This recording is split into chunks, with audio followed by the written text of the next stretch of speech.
मैं मानता हूं कि हाँ ठीक है, जब कोई गलती हो जाती है तो सारे लोग एक साथ कूद पड़ते हैं उसको बुरा बताने के लिए। और फेमस यूट्यूबर मृदुल ने अपनी लैम्बोर्गिनी से ली 2 मजदूरों की जान। नोएडा में लैम्बोर्गिनी का कहर। मृदुल ने अपनी लैम्बोर्गिनी से फुटपाथ पर सो रहे 2 कर्मचारियों को कुचल डाला, रौंद डाला और जिसमें उनकी जान चली गई। इतना सब कुछ मैंने तब सुना है। फेमस यूट्यूबर दम मृदुल को लेकर बड़ी खबरें आ रही थी कि उनकी लैम्बोर्गिनी से जहां 2 मजदूरों की जान चली गई, वहीं पर मृदुल अपनी लैम्बोर्गिनी को लेकर भी काफ़ी चर्चाओं में थे, क्योंकि उन्होंने अपनी लैम्बोर्गिनी पर जय श्री राम लिखवाया था। लेकिन इन्हीं चर्चाओं के बीच में दम मृदुल का एक ऐसा स्टेटमेंट सामने आया है जिसे लेकर वे अब अपना बचाव करते हुए नजर आ रहे हैं। जब गाड़ी को मैं चला नहीं रहा, गाड़ी में मैं बैठा नहीं, गाड़ी कौन चला रहा है उसको मैं नहीं जानता, और जिस गाड़ी को मैं काफी दिनों पहले बेच चुका हूं, मेरे पास उसका सेल लेटर, मेरे पास सारे एग्रीमेंट है, मैंने तब ये सब कुछ इतना कुछ सुना है मेरे भाइयों। अब आती है कि ये बात कहां से शुरू हुई। फ्यूजन कार को मैं ये गाड़ी बेचने के लिए दे चुका था, क्योंकि इस गाड़ी को मैं चला नहीं पा रहा। आप सब जानते हो कि मेरी गाड़ी पर जय श्री राम लिखा हुआ है, और वो गाड़ी पहले भी वर्ल्ड फेमस गाड़ी हो चुकी थी कि जिस पे जय श्री राम लिखा हुआ है, और वो एक इतनी पॉपुलर लैम्बोर्गिनी है। तो मैं उसको जब भी अपने घर से बाहर लेकर निकलता हूं तो इतने सारे लोगों की भीड़ लग जाती थी कि मेरा उस गाड़ी को चला पाना ही मुश्किल हो रहा था, तो मैंने उन लोगों को सेल करने के लिए दे दी। अब इतनी महंगी गाड़ी को खरीदने से पहले काफी लोगों को समय लगता है और टेस्ट भी करते हैं, तो टेस्टिंग में उनके साथ क्या हुआ, जो भी चीजें हुई वो आप लोगों ने न्यूज पे देखी। लेकिन गलती ये रही कि गाड़ी तब तक मेरे नाम पे ही है, किसी को और ऑनरशिप अभी ट्रांसफर नहीं हुई थी, गाड़ी मेरे नाम पे ही थी, ये मेरी गलती रही।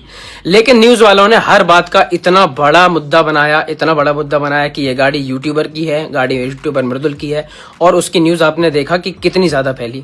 मैं बहुत दुखी हूं इस बात से कि उस गाड़ी से चाहे छोटा एक्सीडेंट हुआ हो चाहे बड़ा एक्सीडेंट हुआ हो, लेकिन इस बात से ज्यादा परेशान हूं कि जो चीज हुई है उसको इतना ज्यादा बड़ा चला कर दिखाना कि 3 लोगों की जान चली गई है, उसमें 2 मजदूरों के पैर में चोट आई है, एक का पैर टूट गया है, और जिसकी वजह से हमारे फ्यूजन कार ने और सारे लोगों ने उनकी बड़ी हेल्प करी, सारी चीज उनके हॉस्पिटल का सारा खर्चा उठाया, सारी चीजें कवर करने के लिए हम तैयार थे अपने आप से ही, व्यक्तिगत तौर पे ही।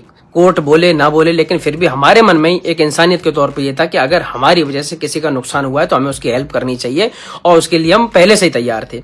अब मुझे घर बैठे किसी चीज का अंदाजा भी नहीं कि भाई ये क्या हो रहा है, क्यों हो रहा है, लेकिन मेरे पास लगातार नॉन स्टॉप फोन आने शुरू हो गए। मैं न्यूज पे सिर्फ और सिर्फ चारों जगह मैं दिख रहा हूँ।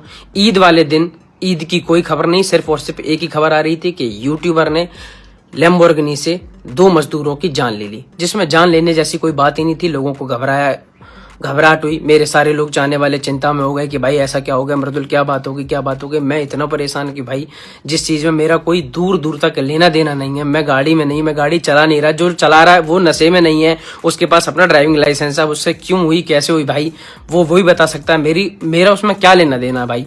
लेकिन फिर भी इस बात को इतना ज्यादा बढ़ाया चढ़ाया गया। मैं मानता हूं कि हाँ ठीक है, जब कोई गलती हो जाती है तो सारे लोग एक साथ कूद पड़ते हैं उसको बुरा बताने के लिए, और वही हुआ। जबकि 6 से 8 साल हो गए मुझे सिर्फ यही करते करते कि कभी मुझसे कोई गलती ना हो, मैं कभी किसी को दुख ना पहुंचाऊं, चोट ना पहुंचाऊं, अपने आप को संभालते हुए इतने दिन हो गए। लेकिन एक छोटी सी गलती जिसमें दूर दूर तक मेरा नाम नहीं है, उसमें भी मुझे इतनी गलत तरीके से घसीटा गया कि जैसे कि मैंने पता नहीं कौन सा कितना बड़ा गुनाह कर दिया हो। लेकिन मैं आपको बताऊं, डीसीपी अंकल जी और एसीपी अंकल जी का मेरे पास फोन आया, उन्होंने पूछा कि बेटा क्या हुआ। मैंने उनको सारी बातें बताई, मैंने बोला कि मेरे पास सेल लेटर है, मेरे पास एग्रीमेंट है, तो उन्होंने सारी चीजें करी, कार्रवाई करी। कोर्ट ने दीपक को, जो ड्राइवर है उस गाड़ी का जो चला रहा था उस समय, उसको भी जमानत दे दी है। और लेकिन बस बुरा सिर्फ ये लगा कि यार एक बार सोचा तो करो कि यार किस चीज को आप कितने बड़े तरीके से दिखा रहे हो, किसी का परिवार, किसी के रिश्तेदार, किसी के चाहने वाले लोगों पे कितना ज्यादा इफेक्ट पड़ेगा। लेकिन कुछ व्यूज के चक्कर में और कुछ चैनलों ने अपनी टीआरपी बढ़ाने के लिए, क्योंकि उन सारी वीडियोस पे 8 से 10 मिलियन व्यूज आ रहे थे, तो उन चक्करों में 24 घंटे सिर्फ एक ही पोस्टिंग हो रही थी कि मृदुल ने ऐसा करा, मृदुल ने ऐसा करा। वहीं मृदुल ने अपने सोशल मीडिया हैंडल से एक वीडियो शेयर करते हुए ये भी कहा है कि जैसे न्यूज़ चैनल ने अपने व्यूज़ और लाइक्स के लिए जहां मृदुल के नाम को उछाला है, वहीं पर मृदुल ने साफ कर दिया है कि वो गाड़ी उनकी अब नहीं रही। फिलहाल मृदुल को लेकर आप क्या कहेंगे, हमें कमेंट बॉक्स में ज़रूर बताएं। कैसी लगी आपको ये इंटरेस्टिंग वीडियो? ऐसी ही इंटरेस्टिंग और लेटेस्ट वीडियो के लिए चैनल को सब्सक्राइब और वीडियो को लाइक और शेयर दबा के करें। अगर आप ये वीडियो फेसबुक या इंस्टाग्राम पर देख रहे हैं तो हमें फॉलो करना ना भूलें।